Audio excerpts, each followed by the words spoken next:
Good evening. My name is Joe Neeb, City Manager for Roswell. Thank you for joining us for the public forum. Tonight's topic is on public safety. I'd like to introduce Chief of Police Phil Smith and the Fire Chief Matt Miller. How are you guys tonight? Good. Very good, thank you. Thank you for joining us. Gentlemen, let's just get started with some of the questions that we received over the public. So during our public forums, we take in questions over the past week from all of our constituents and anybody that wishes to learn a little bit more about what we do. And so we do have some of those questions here tonight, and so we're going to read those questions in there, and then we'll try to respond as best as we can. You guys doing okay? Doing good so far. All right. Now, before I get into that first question, I really want to give you a little bit more background on both of these individuals that serve the city so well. So, Chief Miller, let's start with you. Maybe tell a little bit of how long you've been with us, what roles you have been. You're our newly promoted into the fire chief position. Yes. So I've been with the fire department in the city since 2003. And it's been a fun ride, still loving it. Yeah. And so, and your first role with us was as a Recruit firefighter. Was a recruit firefighter. Yes. And then you moved from that into our fire Roundaboutly inspection? up through the fire marshal's office into Okay. the fire marshal position. All right, and that's really interesting. Going from that and then going back over to what I would call the group, and making sure that everybody's responding to the trucks and everything. So enjoying it. Enjoying every minute All of it. right. I need to ask, but, Chief, a little bit about yourself. Well, I came from back east, actually New Hampshire, right on the Massachusetts border. I came here in 2011 as a deputy chief, and about a year and a half after that, I was appointed to the chief's position, 2013, and I've been here ever since. Probably the most fascinating and fast-paced part of my career, and thoroughly enjoy it. Yeah. And you guys have been working through, because, with the city, we have this probably larger than it should be turnaround on individuals, as people come and go. I know we've done a lot of the work what we've done is that we're seeing more laterals coming back to us to help us, which is really good because both of your fields are so tough nowadays. It's just, there's not as many people that really want to do these jobs, because when it looks fun and it looks flashy, but when you get into it, it is a whole heck of a lot of work. And it's not built for every personality out there. And so I think that's one of the big things. But you guys have been going through your whole organizational structure. You've got a lot of good people that are working for you. I think it's nice when we see the laterals coming in. But I think both of the departments, what I've seen over the last 4 years when I've been here, is that our people are very well taken care of. And I think it goes back to your leadership and your sense of customer service or citizen support.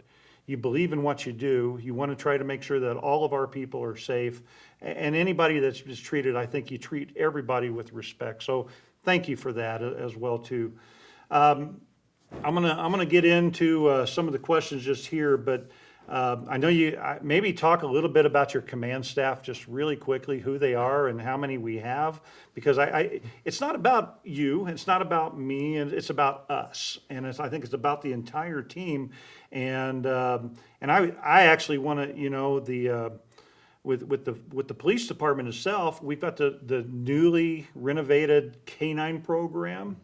You've got a lot of good people in those captain's positions, deputy chiefs. We've done some adjustment there. So why don't you tell a little bit about that to everybody, and then we'll get into these questions. So. You want me to go first? Yes, sir. I'll tell you what, the city has been very gracious to me. I've had a couple of requests in the last couple of years to expand my command staff, it's needed, and it's been applied appropriately. They added the two captain's positions approximately 4 years ago. And right now we're actually in the middle of a promotion, so it's a good period for some people. And we also recently designed the command staff to add another deputy chief's position. So we have two deputy chiefs, myself, there's two captains, and then there's 5 lieutenants, and right now we're stationed for 12 sergeants. And what's really nice is the city's allowed me to build my organizational chart here so information flows up and down. We have the right amount of oversight for the personnel on the street and the amount of call volume that we have here in the city. So I have two very talented deputy chiefs, Deputy Chief Stanton, Deputy Chief Taylor, both of them veterans in the force. I got a brand new captain with Joe Smith. I have my other captain is going to be, well, I have a retiring captain, Kim Northcutt, who was an outstanding appointment at the time, right guy for the right seat. Got a promotion coming up, but we'll talk about that later, hopefully when we do a ceremony. But I got a good guy ready to come in. I got 5 lieutenants. One of them's obviously two of them transitioning to captain, and that I have Ron Smith, Chris Bradley. I'm sorry, Chris. I'm thinking Alberto Aldana, and Ray Sharp.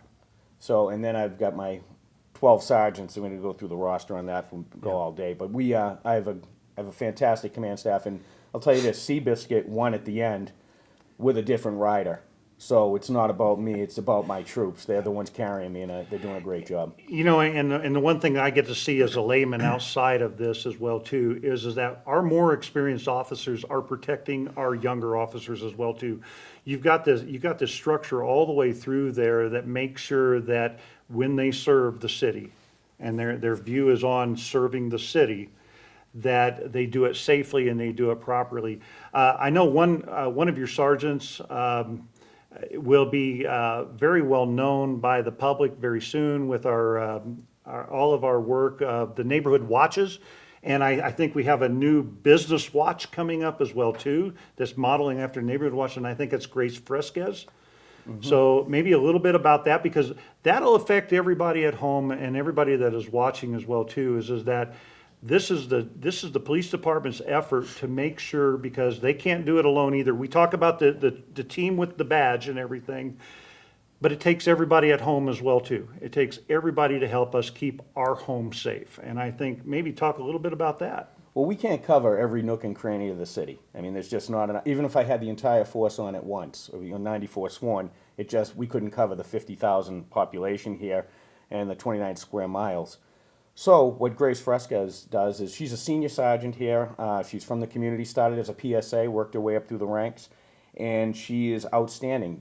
The most we've ever had is 3 neighborhood watches, which is a group of concerned people in one area, and they keep track of each other, they keep track of what's going on in the neighborhood, and they report it back to Grace, a direct liaison into the police department. She's expanded that to 10 neighborhood watches with the addition of the downtown watch, which she has in progress.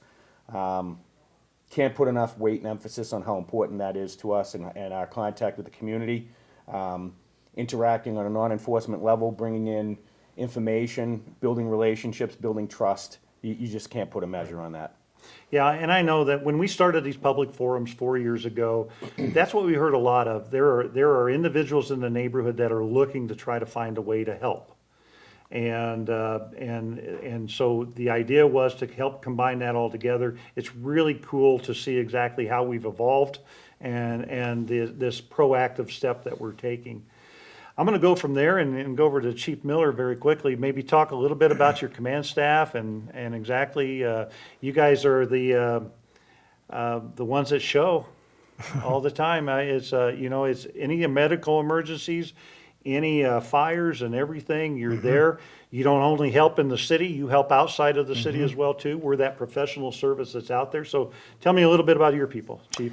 So our command staff, myself and Deputy Chief Dan Fuller, and then we've got an EMS chief, which helps cover all the medical calls, basically the emergency medical side of things. We've got a training chief. Our training schedule is almost every single day for all 3 shifts that are always working. So we've got a training chief that kind of helps to oversee that. He also helps oversee our recruitment and our recruit academy. So that comes in really handy. And then below that, we've got our 3 battalion chiefs. Basically, they're the boots on the ground chief that they're on duty with the crews.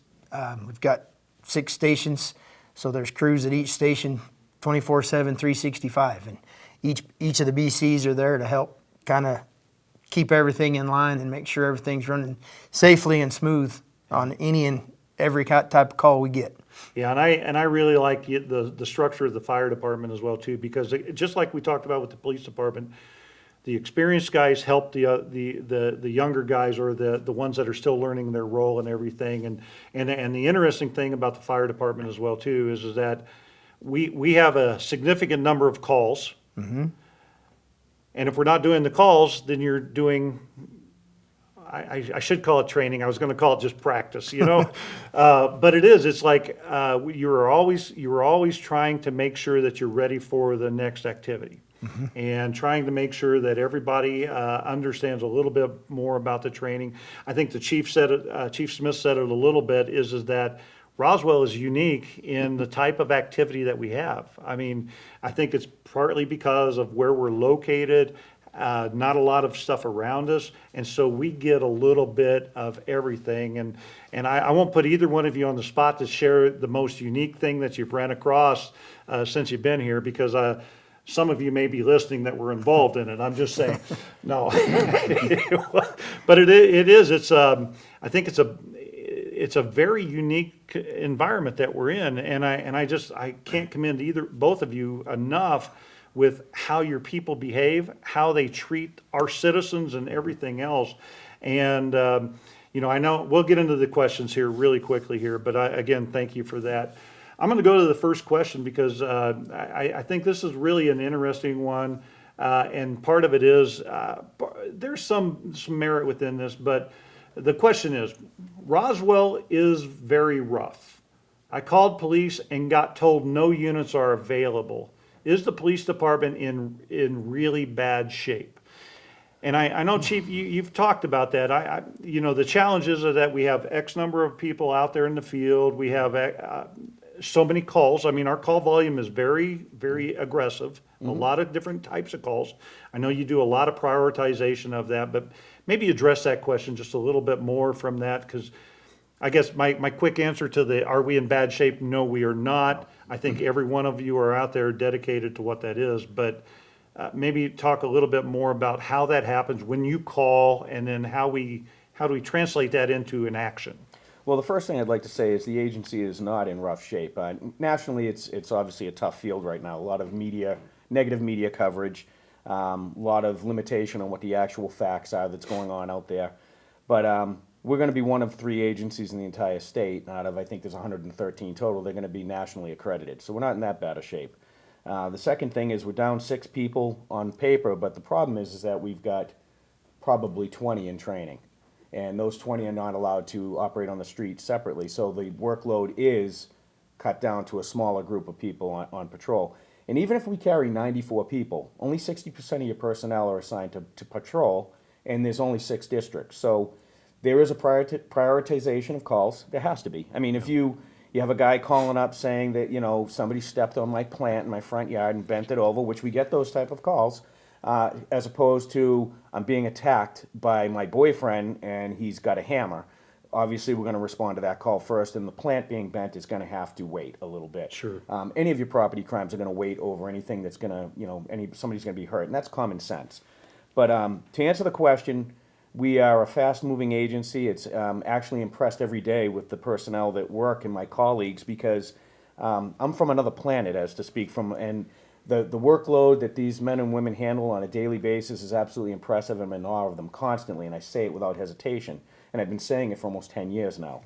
But they do a fantastic job. Their number one priority is treating the customer appropriately. And unfortunately, everyone, you should understand that we only deal with about 2% of the population. And it's 1% of the population that qualifies to be a law enforcement officer. Those are interesting statistics when you think about, is the police department in rough shape? I think we do a pretty good job getting, we go with a fine-tooth comb to get our personnel, and then the product we put out there.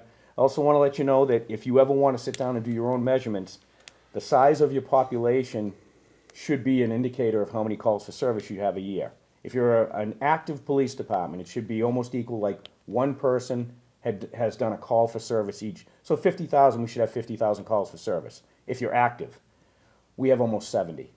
So we're a little more than just active. Of course, a nice, easygoing community would be less than the population, but there's some numbers to check on your own if you're ever interested in what kind of volume we do. Yeah, and I know you addressed just, I mean, the ones that cause us the most grief within our neighborhoods is about 2% or so. You did a report back a few months ago that talked about actually root causes of what we see most of this crime coming out of. And I think you did a very nice job of articulating that a lot of the stuff that begins with this drugs and the use of that. And I know that we won't have time to really get into the whole cannabis question as whether it should be legal or not. But I think that even a lot of the incidents that you guys run into with the fire department are related to some type of drug use where it starts out. And I thought you did a really great job. Maybe you explain that a little bit farther. It's again, it's not the majority of the population, but most of our problems with crime and the degradation of the town, if any of it happens, it's root caused in drugs. Whether it's ancillary crimes that happen because you don't have the money, or because you're in a poor condition and you act up, we find that drugs, and that includes alcohol. So I mean, if you're intoxicated, impaired, and the issue is that a lot of these people, and it's not a Roswell thing, it's not a New Mexico thing, it's a nationwide thing. The criminal events are recycled because there's a pressure on the court system. So the court system is releasing people early. We're getting reoffenders. They're restocking the pond on us. But our root causes are definitely drug issues. No question about it. And I know Chief Miller, you guys run into some of this as well too. I think we statistically, when we look at things, over 70% of your calls are emergency related, not necessarily just dealing with a fire. Correct. And so, the moniker of being a firefighter is really, it's a misnomer for exactly what all you do. And It's I think modernized. that, yeah, you run into a lot of these things as well too. And so I think that's very important for everybody to understand those dynamics with that. But, you guys respond to every kind of incident like that. And I think that's where you guys both marry together with exactly how we respond, because the domestic, where somebody doesn't get injured, Chief, you've got it all together. But if it goes south even farther, then that's where you guys come in. Yes. Yeah. And so I think that's the big thing to know. And if we can understand exactly what those primary points are, then we're able to redirect accordingly. Because again, both of you are asking. You would never turn down another good officer, another good firefighter at any time. And we want everybody out here to do that. We love laterals that have already went through the academies and everything, but we're happy to train everybody up as well too. And we'll talk a little bit more about the recruiting a little bit later. But let me go into the next question that we had that we received a little bit earlier this week. What kind of funding is available to train police and sheriffs specifically dealing with shootings? And Chief, I should actually say that Chavez County Sheriff's Department, they help out a lot with what we do as well too. We appreciate everything that they do. They have a larger area, but I know that they spend a little bit of time in our city as well too, helping out, and so that's appreciated. But so what type of training dollars? How do we walk through that? And I mean, the officers are sent to the academy and they're there for 16 weeks. And before and after they go to the academy, we have them in field training. And this is all built into our budget and our training budget. There is specialty training, and there is going to be obviously a new emphasis. Not that the city of Roswell always paid attention to that. Use of force liability is always a concern. Understanding the levels of force to be used until you get to deadly force, to avoid it, to de-escalate. All these things, and they've come to the forefront now with this police reform. But I will tell you that Roswell has been doing this a long time ago. It's the nature of the beast. This is a fast-moving area down here. They talk about body-worn cameras. We've had body-worn cameras fully deployed. We're the first one in the state to have them fully deployed since 2015, because we believe in the equipment. We believe in the training and being transparent, and everyone having access to it. It's, as far as additional training, there is additional training, but and we've already been on top of that. Yeah. We wouldn't be pursuing Kalir if we weren't on top of the game. We wouldn't pass. Yeah. Yeah, and there's the next question that we have on here. It's a very difficult question to answer. I'm gonna actually attack it from my angle as well too when I ask the question. But really, it's a very difficult question. So, how are police shootings justified? And I'll guarantee you that. I mean, and I look at both of your departments. If somebody is not equipped to be a police officer in Roswell or a firefighter in Roswell, they don't remain in Roswell. Not too long. Not too long. We pull that out of there. The challenge I have with this question is that how are police shootings justified? Part of it goes back to me as I think about that, as I think about my kids, my family, and everybody else. Part of it goes back to that personal responsibility that goes, because it is an interaction. I mean, whenever the citizens come in contact with either department, it is a relationship of some type. I may be dumbing it down too far, but it's a relationship. So you guys have a job to do. You're responding to whatever that is, and so when the response back is what triggers anything to happen, and that's where I call it personal responsibility, because a lot of this could be helped. It is not just on the backs of either one of you as to how these things happen. It is everybody involved in that situation, and I think that's what's really difficult in today's society is that we lose sight of there. I would say that there is no shooting that is ever truly justified, but there are causes and effects that cause it to get there.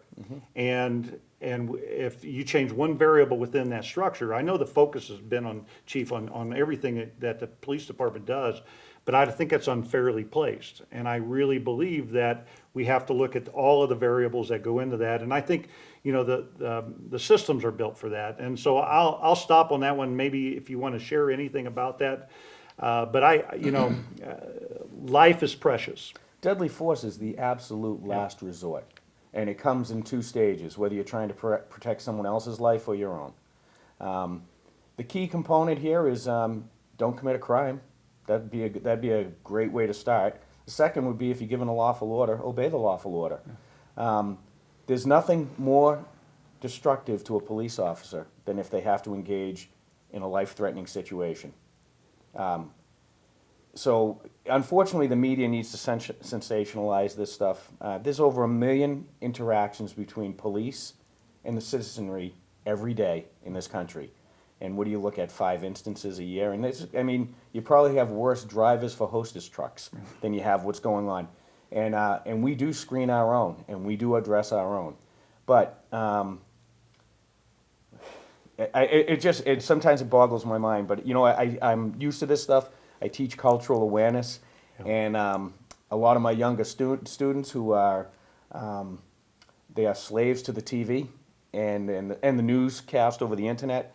And this, I go over the same thing. I said, cite your sources, be accurate. Don't, your emotions are fine, but substantiate them, and that's what we deal with publicly. And I know you guys are constantly talking about this because, again, you can't pull it back once it happens to that level and everything.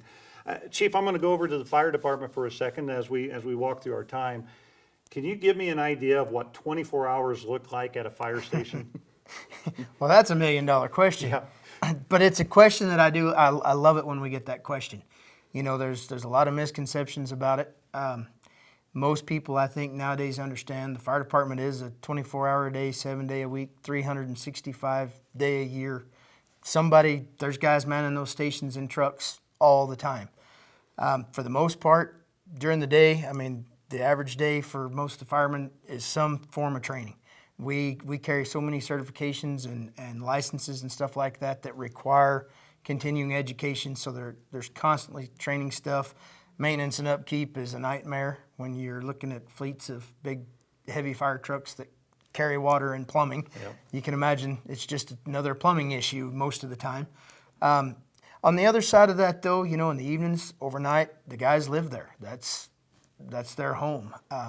One of the things that I've always loved to talk about is for people to try to understand is firemen sitting in a recliner watching the evening news, cooking supper, on the grill at the fire station. That's all nice stuff, but it's really hard because at any given minute, we live here in this town. That's our second home away from home. The bells go off, they're going to work, and it could be in a wreck, somebody they know, it could be somebody's house they know.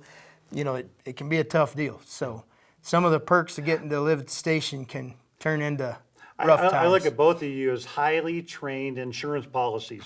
We never want to use you. Correct. But we're happy that you're there. Let me ask you, since you mentioned training as well too, are the firefighters trained to the same level as ambulance employees, or is there more or less? Or On the medical side, yes.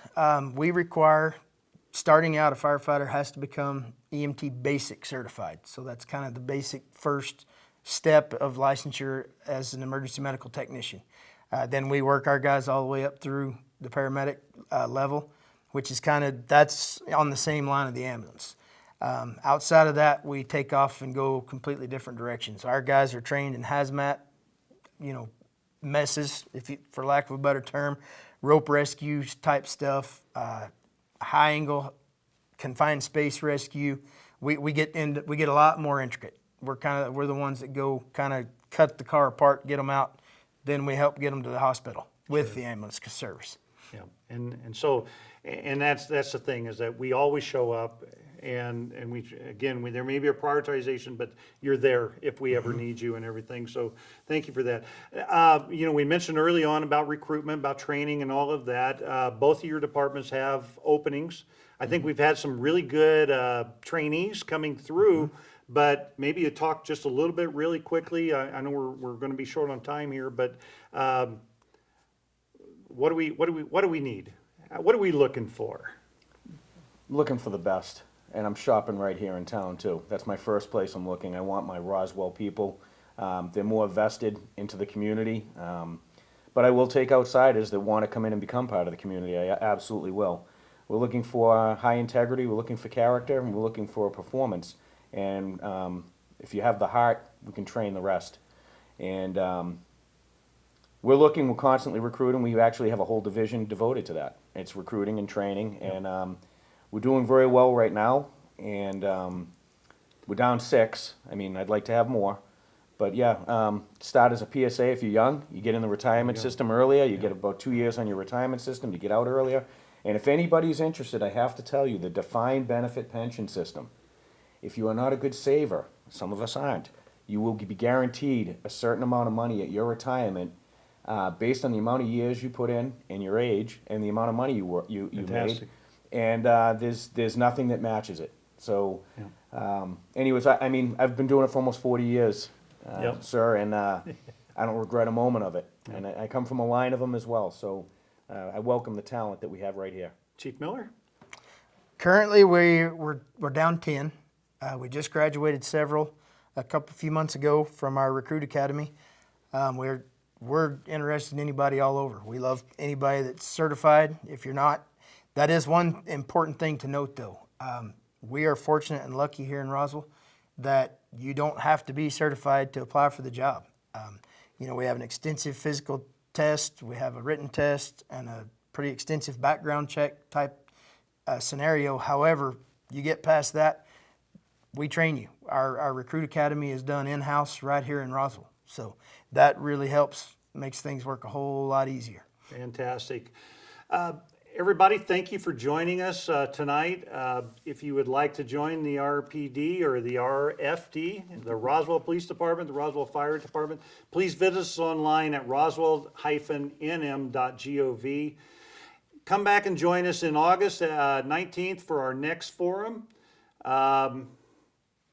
We thank you for your time, Chiefs. Again, I cannot thank you enough for all the work that you do for the city and all of your people do. We are so fortunate in Roswell to have these two dedicated departments to serve our community. So thank you for having us. I thank you. I just want to say one thing to the public. Thank you for supporting us. I brag about Roswell back in my hometown, my back east, because we are treated special here. We're almost treated as good as the fire department. And very quickly, just for fun, on our recruitment, in 132 years, we've never had a female firefighter. We're still waiting for one to show up and come to work with us. And that would be fantastic. So for more information, go visit our website, take advantage of the Fix It form. Anything you need. Actually, if there's any issues that deal with them, utilize that fix-it form. And I want to thank you for your time, and have a good evening.